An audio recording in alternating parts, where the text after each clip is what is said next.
Many fell in the Arconte War, but though their life force faded, their power and malice survived as remnants, posing a continued threat to the world. In Liyue, the task of ending this threat, or rather, enduring it, falls to Xiao. To most in Liyue, Xiao is a name seldom heard, and as the few who have seen him can attest, he appears only when grave danger is nigh. Coming across this adeptus, should one count their blessings or their curses? Conquering demons is what I do. Hailed as the conqueror of demons, Xiao's abilities are unparalleled among the adepti. As such, he vanquishes demons without breaking a sweat.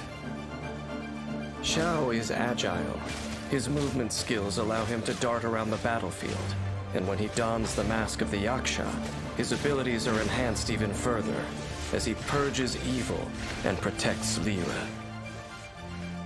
After years of honing his abilities, Xiao has developed an adeptus art that affords him strength at high altitudes. When Xiao is in the party, the active character consumes less stamina while climbing. Xiao's normal attack can combo up to 6 strikes, dealing physical damage to enemies. Holding the attack button causes Xiao to consume stamina and perform an upward thrust, dealing physical damage and lifting enemies into the air. While airborne, press attack to perform a plunging attack, striking enemies on the way down and dealing AoE damage upon landing. Xiao will not lose HP from a plunging attack, no matter how high he starts. Use Xiao's elemental skill to lunge forward, dealing anemo damage to enemies in his path. Make adept use of this skill to dart effortlessly around the battlefield, dealing damage while tactically adjusting your position.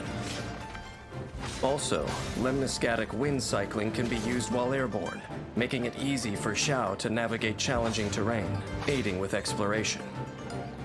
Lemniscatic wind cycling starts with 2 charges available. After unlocking the talent Dissolution Eon Heaven Fall, if Xiao uses multiple charges in quick succession, damage dealt increases with each one. Evil conquering! When Xiao unleashes an elemental burst, he dons the Yaksha's mask that once struck fear into gods and demons alike. His attacks now deal anemo damage, which cannot be overridden by another elemental infusion. And Xiao's attack AoE and damage are both increased. In addition, Xiao's jumping ability is greatly enhanced, allowing him to assail the enemy with plunging attacks. The Yaksha's mask brings enormous power, but also great suffering. During Xiao's elemental burst, he will continually lose HP. This effect stops if he leaves the field. After unlocking the talent Conqueror of Evil, Tamer of Demons, while Bane of All Evil is active, Xiao's damage gradually increases.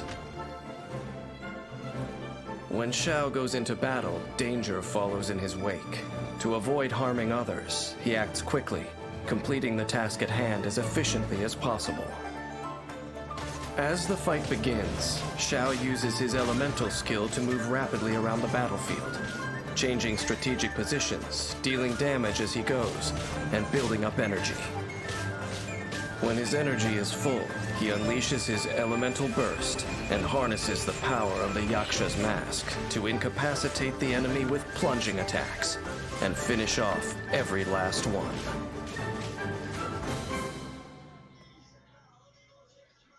For millennia, tales of the Yakshas have been told in Liyue.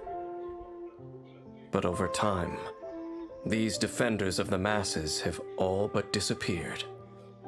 Only Xiao still honors his contract with the Geo Archon by performing the duties assigned to him, though the cost of this duty is perpetual solitude. I know that Adepti suffer heartache just as I do, but I cannot know Xiao's future. Will Xiao be ravaged by the unending war he wages and be plunged into despair? Or will he meet someone who understands his sacrifice and can shine a ray of light into his dark world.